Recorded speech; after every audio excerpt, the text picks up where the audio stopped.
Almost everybody likes to share personal stories. Listening in another space.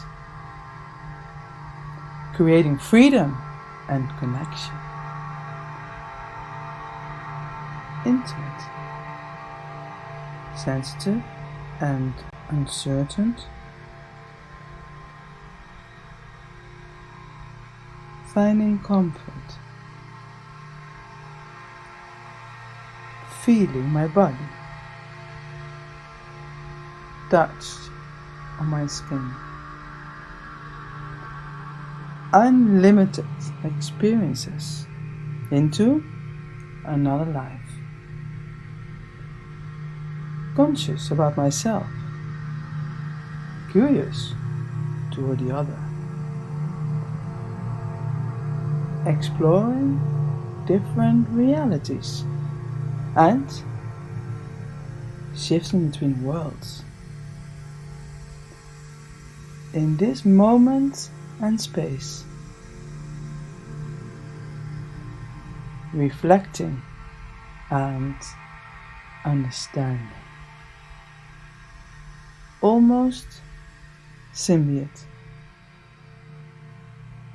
Realizing how different we are, and yet so the same.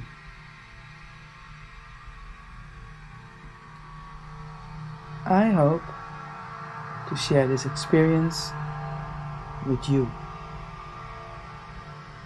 I'll see you soon. I've often had the thought of finding a double of myself, a duplicate. I imagine finding him, me, from a perspective that is unusual to the way I regularly see myself. Perhaps because I find myself lost between the first and the third person. I lately see my most vulnerable space more often, my skin. I guess it's in between where my skin lies. It's both the most vulnerable and the most visible. My soft bounds, my living scars, my anxiety, my care. And how can I learn to listen to my skin? What types of dialogue are we neglecting? In believing in the observer and the observed, in the normative world and an idea of the self separated from it, what world are we constructing? For me, the beauty of our collective lies in knitting spaces for dialogue. For a dialogue that goes beyond the verbal, where we melt into each other, observer and observed, not with answers, but in listening to and with our skins. And I find this important, but it's not easy, we are not very good at it maybe, or it's just not compatible with the pace of our world. I work in science, and there it's different. I don't often find space for the words of the skin nor the dance of the voice. And by working there, I'm sometimes afraid of feeding and justifying a way of knowing that I find obsolete for transformation. Not to say that science and validated knowledge are not important, but we seem to insist in disregarding affect. Congruency is difficult in our uncertain world. With this uncertainty, academia is settling, an opportunity for me to stay in Europe, for example. I guess living in between perspectives, between academia and outside of it, between borders, ourselves and our skins, it's easy to not have clarity and to walk in a very loose ground. And having found in mutual touch a space of resistance, a pillar of our common work, who knows what lies ahead with this pandemic. Quando a mãe estava contando a história da água, a chuva esqueceu de falar de nada. Between what it is and what it could be, I drift on what if. What it could be like if care and love sprouted everywhere, in everyone. Papai, If everyone without distinction, could be considered a fundamental part of the notion of we. La pequeña Marina va al parque. Y el corderito. Papá, dá por favor galletas e água? Sí, mi amor. Could this world be built? You know the feeling of giving something up to offer to someone? What if this someone is anyone? Ela tá muito cheirosa, essa plantinha. Aquela lá também quer. Vem, pega aqui. Tá bom. Com muito cuidado. Eu sou a mamãe dos bichinhos. É, você é a mamãe dos bichinhos. Could it be that simple? Maybe just the effort of trying so, step into each other's shoes, is all we need to make it be. E aí a lagoa ficou muito cheia. É verdade? Muito cheia. Maybe we're like babies, craving to feel and share belongingness, craving to respond through love. But as a mature society, we have a responsibility that urges to care and take care of all. To cultivate a world in which it's possible to sing Akuma Halemarke. Eu vou dançar. Todo mundo dança feliz. Akuma Halemarke.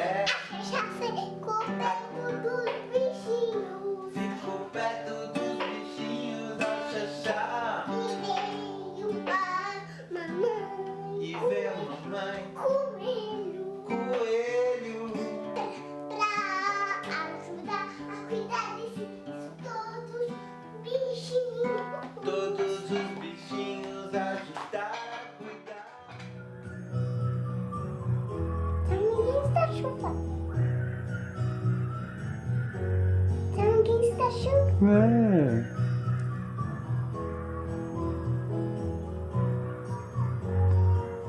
Talking about magic.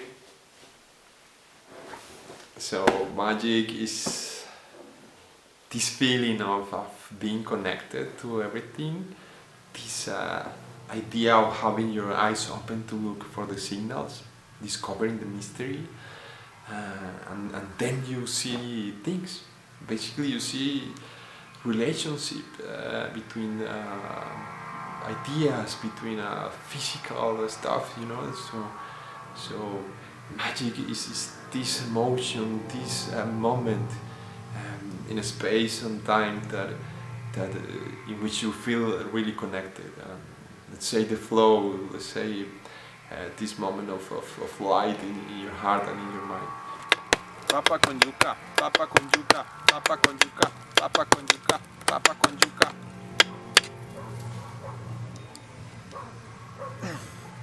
Estando en el pajar empiezo a escarbar, me acuerdo de la idea de la aguja, entonces empiezo a escarbar y de repente ¡pup! Ahí estaba una aguja debajo de 1 metro de paja en un sitio totalmente random que no tenía ni idea. Y lo interesante es que de alguna forma encontré esta sensación de alguna forma de incertidumbre, pero en el sentido de que no sabía si lo que pasaba era un invento de mi imaginación, si era real, si era lo correcto, si era lo que tenía que estar destinado a pasar. Y era un momento, digamos, de indecisión, ¿no? De donde algo no correspondía, pero al mismo tiempo todo correspondía. Y entonces me cuentan que posiblemente lo que pasó es que la aguja no estaba ahí, y que lo que yo hice fue que yo materialicé la aguja, que yo creé materia de la nada, que todos tenemos ese poder, que todos tenemos esa capacidad.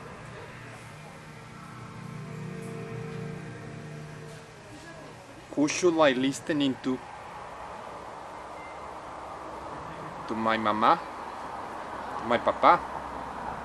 To my amigos? Should I listen to my brain? To my heart? you should listen to Chueco. Chueco is the part of your brain, of your thinking, that doesn't know what it's doing. That's the Chueco. Comes from the heart, from the soul, spirit, crazy, the salsa, the cumbia.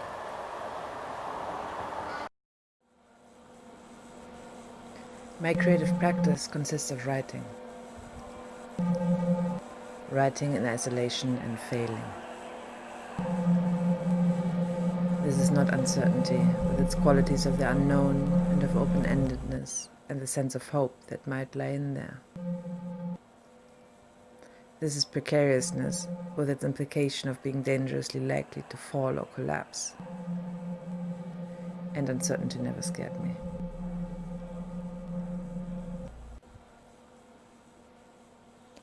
My creative practice consists of dialogue, the conversational exchange between people, the literary forms that depict these transfers.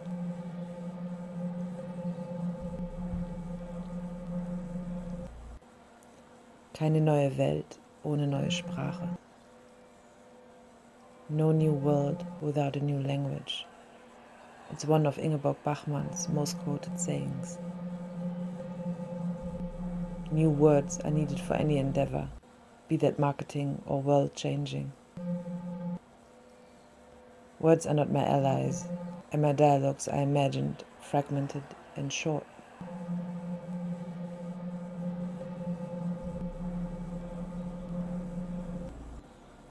My creative practice consists of voice.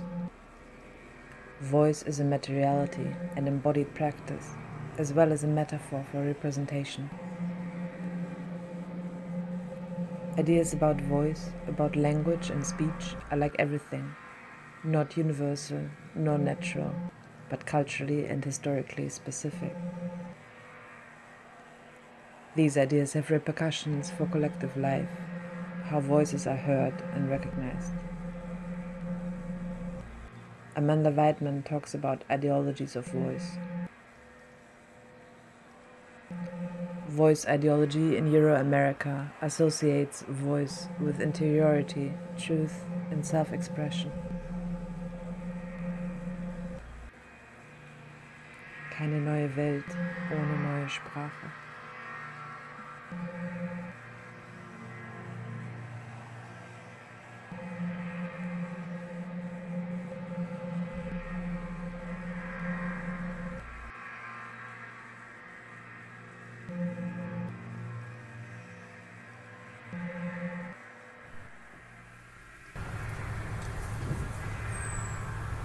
As I moved to Switzerland, a few days before Europe was going into a complete lockdown, I faced a strange isolation, a mixture of safety and distanciation from my loved one, a shrinking of my social circle. In Switzerland, where the virus is neutral, people haven't felt the pain and anxiety other places have. As I strolled through the woods surrounding my apartment, I reflected on the new pace that was forced upon us. I've been wondering how my safety in the distance could be useful to others, how practicing restraint in my practice and my thinking, finding the right distance to be able to recognize the other and maintain our humanity.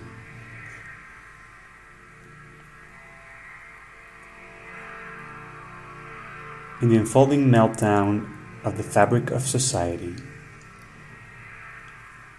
how we think as individuals, how we think as a species, will need to be adjusted.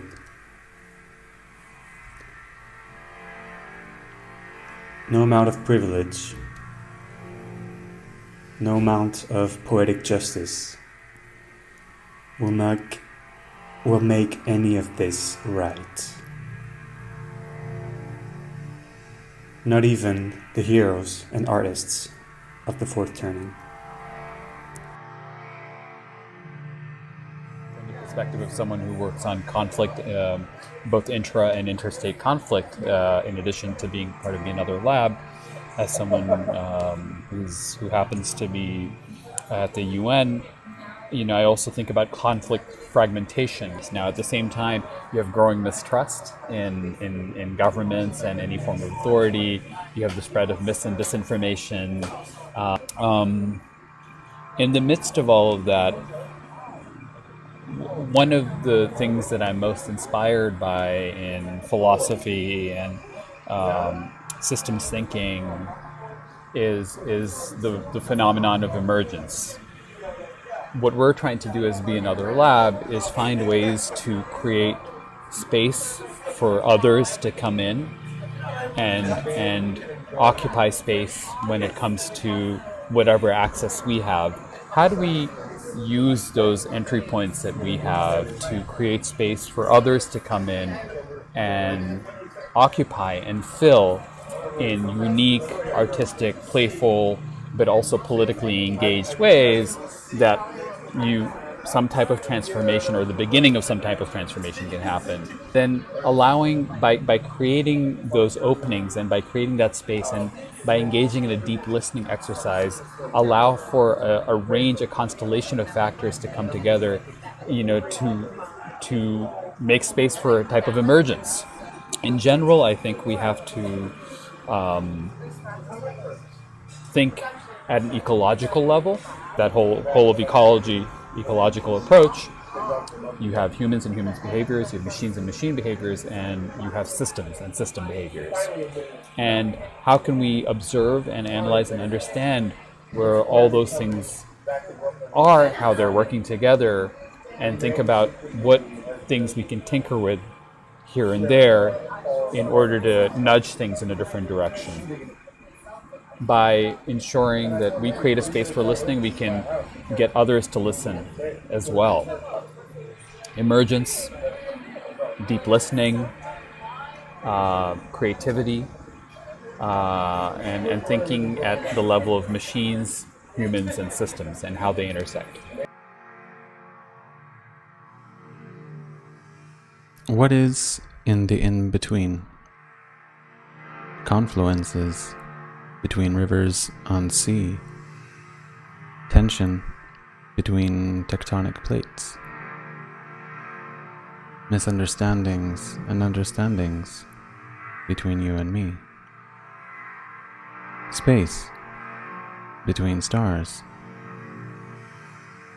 between atomized, specialized, isolated, disenfranchised, alienated. Uncertainty fills every space between the discrete and certain, between a beginning and an end, life and death. Yet who we each are is defined by the spaces between us. Vulnerability, for sure, but also, maybe, possibility. How do we shift the spaces between, not to collapse them, but to expand and nurture that uncertainty into possibility? Trust in different ways of knowing, in different ways of listening. Where do we learn how to listen? More than silence, listening requires space. Carving it, holding it. Like any space, when there is a sound, it reverberates, it resonates and echoes back. I've learned that listening requires not just the attention on an external source, but also an awareness of its resonances within oneself. How does this resonate with my own contexts, experiences, knowledge, concepts, memories, emotions? And in echoing back these resonances, we find another step in listening. Another step into reconfiguring our constellations of knowledge, practice, and affect, expanding what is possible between.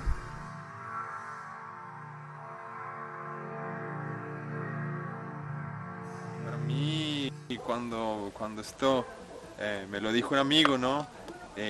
Pensé, vale, pues es que tienes toda la razón, porque así es la vida, ¿no? Cuando el trabajo, las relaciones, cuando estás en un momento donde todo puede pasar, o bueno, o malo, o regular, pues precisamente en ese momento es donde tenemos la posibilidad de ser creadores, ¿no? Creadores de agujas como momentos, como emociones, como posibilidades. Entonces hay veces pasa que no sabes que lo que pasa es lo que tiene que pasar. Pero una vez abres los ojos y lo ves, pues ya no tienes la indecisión.